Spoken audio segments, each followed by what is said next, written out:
이런 상황에서도 정부는 업무 복귀 없이는 대화도 없다는 원칙을 고수하고 있습니다.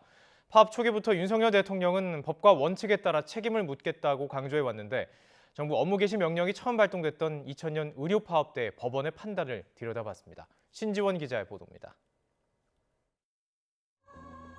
화물연대의 총파업 엿새 만에 업무 개시 명령을 발동했던 정부가 그 범위를 다시 확대했습니다. 윤석열 대통령은 파업 초기부터 불법과 타협하지 않겠다는 점을 강조했습니다. 운송 거부에 동참하지 않는 동료에 대해 쇠사슬을 쏴서 공격하는 것은 용납할 수 없는 범죄 행위입니다.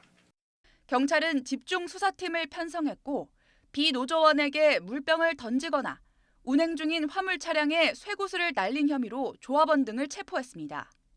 파업 불참으로 피해보는 화물 차주는 보호하고 화물연대의 운송 거부에 대해서는 끝까지 책임을 묻겠다는 게 지금까지 정부의 대응 방식입니다. 법원에선 어떻게 판단했을까? 지난 2000년 의료 파업 사례를 보면 업무 개시 명령에 불응한 혐의에 대해선 등기 우편이 반송된 경우 송달의 효력이 없다는 이유로 대법원에서 유무죄가 갈렸습니다. 하지만 투쟁 지침이나 서명 날인, 협박 등의 방법으로 집단 휴업에 동참하도록 강요한 독점규제법 위반 혐의나 조직적으로 진료를 거부하게 해 병원의 업무를 방해한 혐의는 처음부터 끝까지 유죄 판단이 유지됐습니다.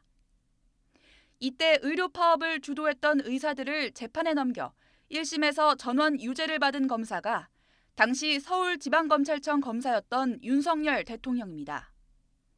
이번 화물연대 파업에 대해서도 윤 대통령은 대화를 통한 해결보다는 법과 원칙을 내세웠습니다. 조직적 불법, 폭력 행위에 대해서는 법과 원칙에 따라 그에 상응하는 책임을 끝까지 묻겠습니다.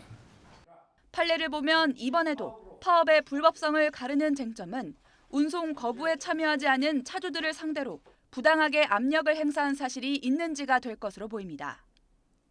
지난 2014년 2차 의료 파업 때는 참여율이 20.5%로 낮았던 점과 휴업 결의 내용을 단순히 통지했을 뿐 강요하지 않은 사실이 인정돼 파업 지도부에 무죄 판결이 내려지기도 했습니다.